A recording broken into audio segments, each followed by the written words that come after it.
All right, next up we have the team from CellOnyx out of UC Irvine.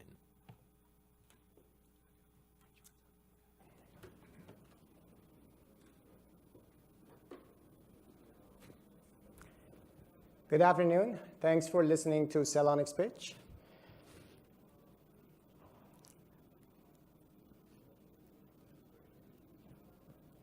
All right.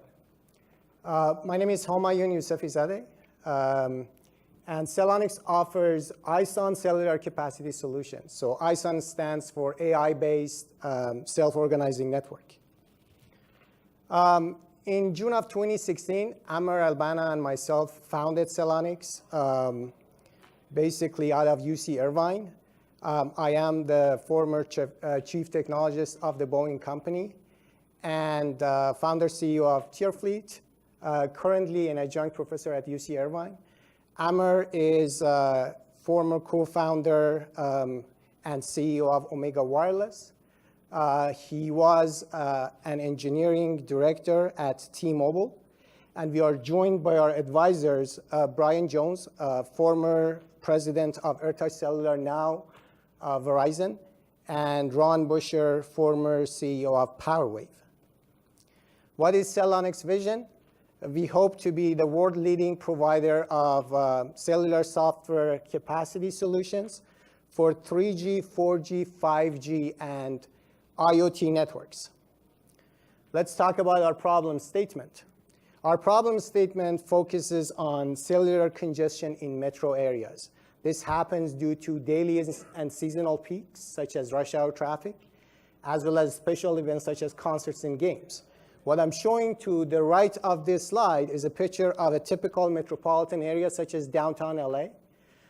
Suppose you carpool down 110 freeway, but the cell towers that are covering the freeway are congested, as shown by some of these red arrows in this picture. And as a result, you continually either have dropped calls or you're blocked from streaming video to your new shiny phone. So this highlights the pain point associated with this problem, which is loss of subscribers, also known as churn. In essence, this happens due to lack of satisfaction of the subscribers, so translating to loss of revenues. The traditional solutions that address this problem include spectrum additions, small cells, distributed antenna systems, and macro sites, all accruing a high cost of ownership and deployment in CapEx spendings. This is a $20 billion serviceable market size globally. And the way we arrive at this is by looking at the churn statistics of the 4 major US operators in 2017.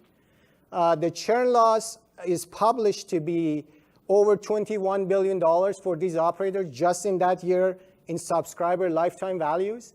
And accordingly, these guys spent about $7 billion trying to acquire new subscribers to replace the lost subscribers, and $4 billion in CapEx associated with traditional solutions to mitigate the problems. Now, speaking of CapEx, if they were to go with what CellOnyx has to offer, they would be spending $272 million, or 7% of that amount. So looking at the size of the rest of the world in CapEx spending being 4 times the size of the US market, that number $20 billion comes to play. So now let's talk about CellOnyx solution. What is it? We have a line of products called Cellular Network Optimization and Capacity Solutions, or CNOC for short.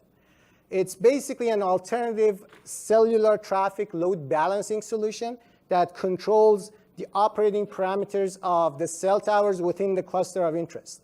It's built on our ISON patented technology, and ISON composes of 2 AI engines. That first engine basically takes the data and comes up with predictions of breakpoints for the individual cell towers within the cluster, and that second AI engine basically takes that predicted data and performs load balancing for the overall cluster. An example of it will be what I'm showing here as a sample operation scenario. To the left, you will have these 2 red arrows that represent cells that are experiencing congestion. By offloading their excess load to those cells that are neighboring cells and have spare capacity, as shown by the navy arrows to the right, all these cells can operate below the threshold of congestion, as what you expect from a typical load balancing solution. What are the features of our product? CellOnyx is a portable software solution with quick deployment cycles. It is fairly cost effective. It runs autonomously, requiring minimum user intervention, and it is offered both standalone or Sun integrated. Again, Sun stands for the self-organizing network, the buzzword of our industry for addressing capacity problems. So a little bit of a touch on comparing traditional solutions against CellOnyx. The published data basically suggests that with the exception of a Spectrum solution that's 100 times more expensive than the other solutions, all these other traditional solutions take anywhere from $500,000 to $2 million and 6 to 24 months to deploy for a typical downtown area size of downtown LA. Whereas CellOnyx solution would cost a fraction of that amount and could be operational in about 1 week. What's our business model? We rely on software as a subscription, and I like to focus and emphasize on subscription as opposed to service, with license subscription cycles of 1 to 3 years. Our potential customers are operators both in the US and internationally, particularly the top 4 US operators and operators such as Vodafone, Telefonica, and Orange.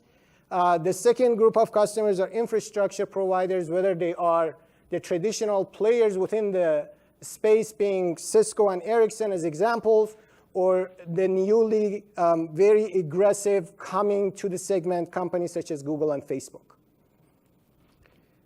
Our go-to-market plan has identified a 3-step sales cycle. This basically involves with conducting a local market field trial. Upon successful completion of that, there would be a step associated with top-down executive selling, and that in turn leads to getting added to the national approved vendor list of the operator or the infrastructure provider, such that POs can be issued. Our initial target segments, again, within the US are the top 4 US operators, but we already have traction with AT&T. We have an active field trial with AT&T as we speak here. In Europe, we are in talks with Telefonica and Vodafone, and Middle East, we are talking with an infrastructure company called Wasila. What are our accomplishments to date? We have filed 2 patents associated with our 3G and 4G products. Accordingly, we have released our 3G CellOnyx and 4G CellOnyx products, each with about 25,000 lines of code. Our AT&T field trial is in progress. These trials are typically in 2 phases. The offline phase of the trial is done, in which we showed AT&T that, yes, we can actually improve your capacity. And we are now in the second phase, which is the online phase, in which we are measuring the improvements that our software can provide to live AT&T network. So a touch on financial projections. Based on 3G and 4G revenues, this is over a span of 5 years, starting from this year. In essence, what we intend to do is go from burning $2.7 million in the first 2 years to become profitable in year 3 and achieve a net earning of about $97 million in year 5 after we have fully penetrated the US market. Associated with that, there is a pre-tax margin of 72%. And along the way, our headcount goes from 7 people today to 97 in that 5th year. What's our ask and exit? If you look at our financial workbook, it suggests that we need about $3.5 million worth of capital above and beyond the $175,000 that we have already raised. What we are suggesting is to split that amount between a $1.2 and a $2.3 million. The first amount will carry us for 1 year, starting 3rd quarter of this year, and then the next will carry us the following 2 years. However, we are flexible to actually take a look at other splits, as what we've heard from some of the investors that we've been recently speaking with.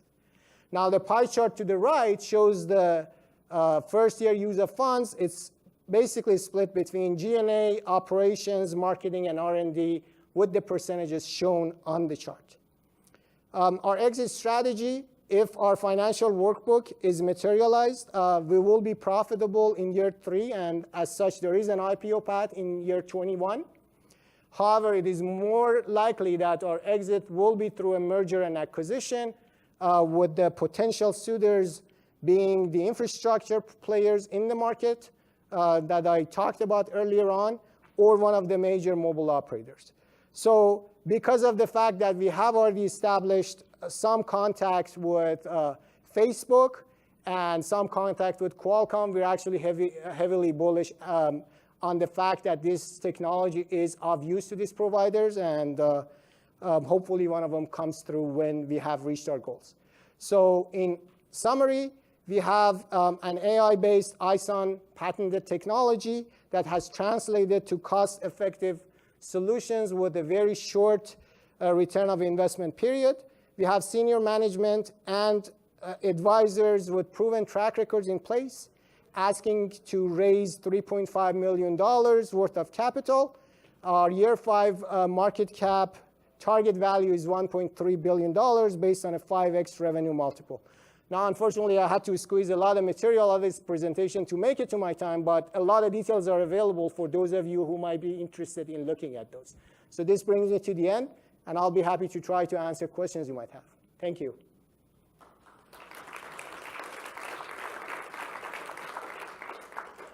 Yes, sir. Yeah, are you thinking of offering exclusive licenses to any of the carriers, or would you license others? We try not to limit ourselves. We've actually responded to some of the, in specific one RFP, but it's not exclusive. We try not to put all of our eggs in one basket, in essence. So it all comes down to how the dynamics of the business play out. But we're open to whatever that may make sense for our business. Thank you for asking that question. Yes, sir. How does this play with some of the self-organizing networks that work with UV? Well, that's a very good question. In essence, there are some solutions based on 3GPP standards, some SON solutions that are being developed either by the operators or by the infrastructure providers. What we do is we can either provide an alternative to them or actually augment those solutions, as that has been the case in the case that I was responding to this gentleman. So it does play with them. If necessary, it can be custom tailored for those solutions. How are operators dealing with the non-standard fixed programs? Okay, you want to take that? Yeah, so on the 3GPP, you don't have a lot of analytics and deep learning. It's more of a reactive sense. So if something breaks, you have to fix it. What we're doing here is we're predicting breakpoints and we're acting as a team beforehand. Now, operators are looking for what we're doing to set in with operators what Google did to the internet, bringing intelligence, bringing smartness. Not just being a carrier that provides an IP, but more of getting more intelligent way of operation. Especially with 5G when it comes, you will have a small cell in every couple hundred square feet. There's no way that operators will be able to deal with that with the standard process they have today, or even the standard. They have to have something smarter to deal with these things on other things.